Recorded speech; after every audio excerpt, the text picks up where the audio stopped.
consecuencia de las medidas de confinamiento y el cierre comercial por la pandemia, familias de barrios urbanos marginales del Gran Santo Domingo han vivido escasez de alimentos y han reducido a 2 y en algunos casos a 1 comida por día. Es decir, la ingesta de alimentos que se supone que sea 3 veces al día de manera regular se reduce a 2 y hasta a 1 ocasión. Estas afirmaciones están contenidas en un notable estudio efectuado por las organizaciones Ciudad Alternativa y Fundación Friedrich Ebert. Para conocer más detalles de estos hallazgos, nos complace recibir a Gabriela Reed, periodista de gran recorrido y que se ha dedicado a desarrollar campañas de comunicación e investigación de incidencia de políticas públicas y sociales, y también con nosotros María Burgos, quien es licenciada en Estadística, Mención Socioeconomía y asistente de investigación del Observatorio de Derecho a la Ciudad de Ciudad Alternativa. Bienvenidas las dos a Esto No Tiene Nombre. Gracias, Miranda. Muchísimas gracias, Miranda. ¿Cuál es la situación que este estudio ha reportado, que este estudio ha encontrado? Quisiera, como antes de comenzar, aclarar que este estudio se hizo el año pasado. O sea, no es un estudio del mes pasado. Claro. Y se termina en noviembre.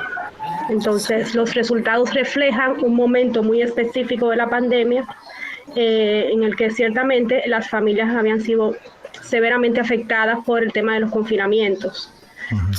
Con lo cual hay que partir de esa reflexión y pensar que es posible que en estos momentos la situación no sea exactamente la misma, lo que no significa que no están siendo todavía golpeados por las distintas restricciones que todavía existen en el barrio y en la sociedad en general. Exacto. Y ese estudio, vamos entonces a recalcar, se hizo en noviembre del año pasado.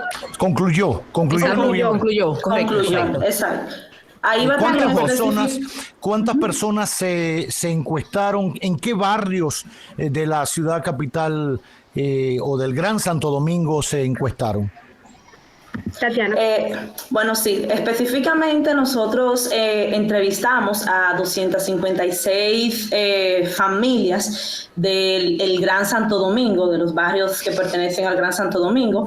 Específicamente ahí estuvimos en los Alcarrizos, también estuvimos en lo que es la parte de la Ciénega, allí en Santo Domingo Este, también estuvimos por los barrios que integran Santo Domingo Este, como ahí tuvimos en Batey Estrella, entre otras localidades, igual que Valiente. Los Guaricana, exactamente, Valiente, y también los coordinadores en Santo Domingo Norte. Entonces, esos fueron los barrios que conformaron este estudio, pero también hicimos 25 entrevistas a profundidad, que fue las que pues nutrieron ya ese desglose de los datos levantados.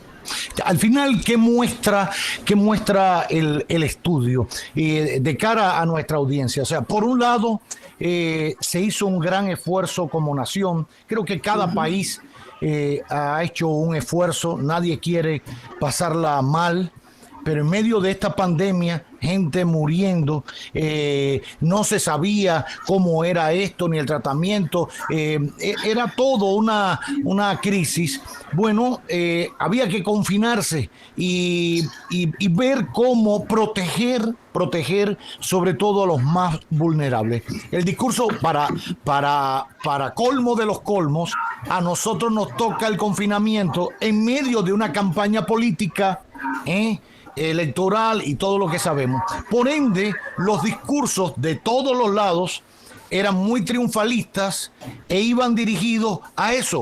Y uno repartía fundas por la noche en medio de un camión, el otro daba unos tanques de no sé qué, y así todo el mundo era muy eufórico, y por supuesto las informaciones fundamentales del gobierno daban cuenta de ayuda casa por casa, que si el plan social, que con los militares. Esa era la parte que conocíamos en los informes de prensa de un lado y del otro. La realidad, a partir de este estudio de ustedes, ¿qué mostró? La gente se sintió acompañada, se sintió alimentada, se sintió protegida, se sintió segura.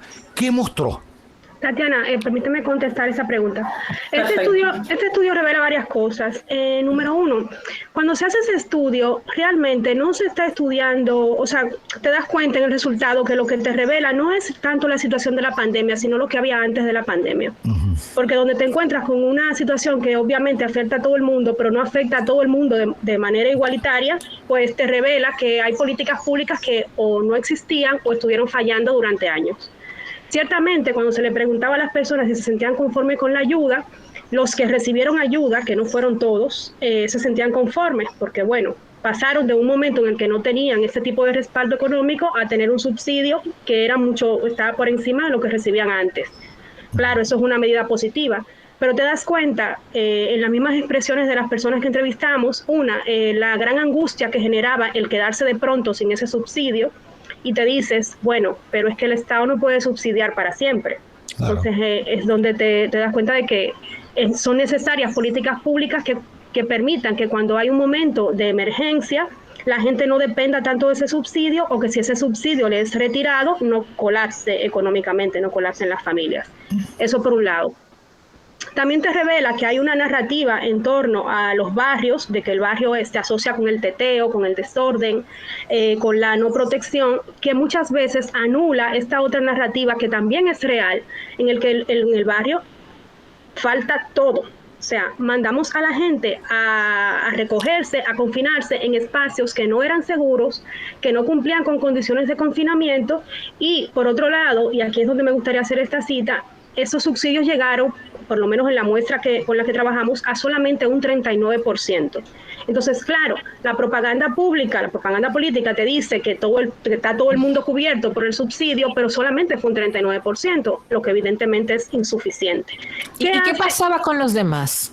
Correcto. Con ese porcentaje que no alcanzaba el subsidio, ¿qué hacía? Exactamente. ¿Qué hace una familia que tiene que alimentar a sus hijos y que no le llega el subsidio? O aquellos a quienes les llegó una vez, que eso también se dio.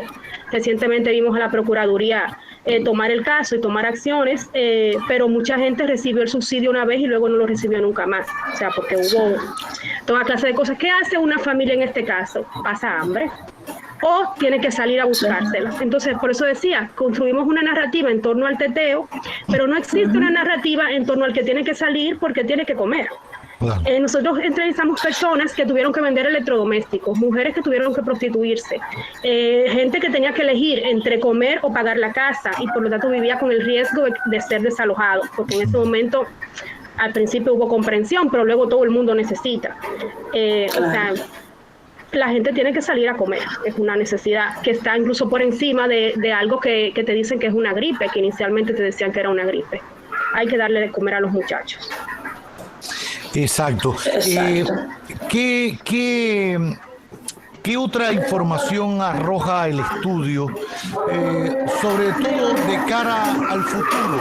O sea, nos concentramos mucho en lo que, bueno, en la experiencia vivida, pero es importante sobre todo de cara al futuro para que no se repita el mismo error.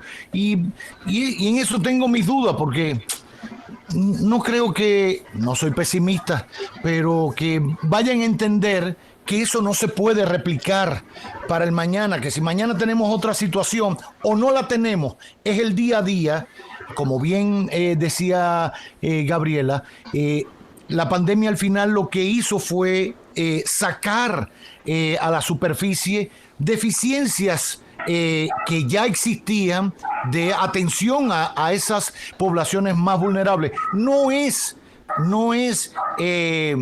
que vivan pegados de la teta, que ha sido el gran error a la hora de proteger de alguna manera a esos grupos poblacionales. No es sobreprotegerlo y decirle, cojan esto. Bueno, por eso pasa, y ha pasado en otros lugares también, ganaban más dinero ciertos grupos poblacionales en medio de la pandemia que fuera de la pandemia.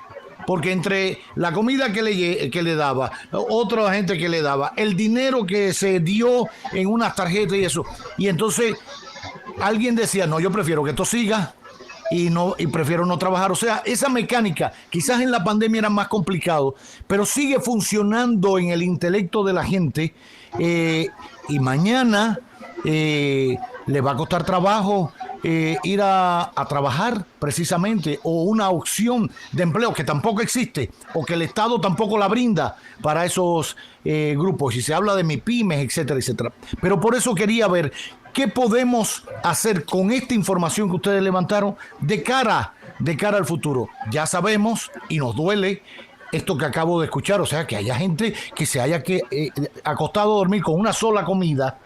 O sea, en medio de esta situación, ni hablar de las condiciones de sobrevivencia de ese grupo poblacional en medio de esto. Que una mujer se tenga que prostituir en medio de la pandemia para poder resolver algo para sus chiquitos. Mira, eso me mata.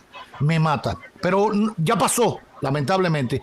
¿Qué hacer con los resultados de esta investigación para que no se repita? La cosa es que no pasó, no ha pasado. Primero, porque, perdón. Sigue pasando. Sigue pasando porque todavía tenemos pandemia. Sí. Claro, la gente todavía tiene subsidios. Yo quiero pensar que el tema con los subsidios que llegaron una vez y luego no llegaron más, ya se está solucionando. Pero, ¿cómo haces para que la gente no necesite un subsidio? Creando empleos, creando oportunidades.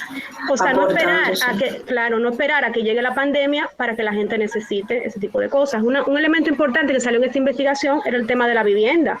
O sea, las viviendas no tienen condiciones de aislamiento en absoluto. O sea, a veces pensamos cómo es una casa a partir de nuestras propias casas, pero visitar algunas casas en los barrios te das cuenta, o sea, te hace la pregunta, pero esto es una casa. No es una casa, esto es un espacio de zinc, techado de zinc, de paredes de zinc, un solo espacio donde a veces duermen 5 personas.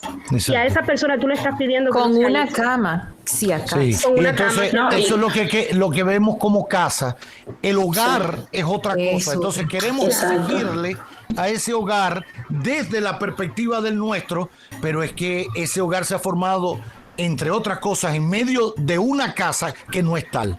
Tatiana. Por eso, y una de las principales demandas que hacían las personas era, de hecho, algunas pedían ser reubicadas porque en muchas familias vivieron la situación de las tormentas del año pasado, que se les inundaba la casa, y en el barrio hay una práctica solidaria de acoger en las casas que están un poco más alejadas de la orilla del río o que están en mejores condiciones, acoger a otras familias.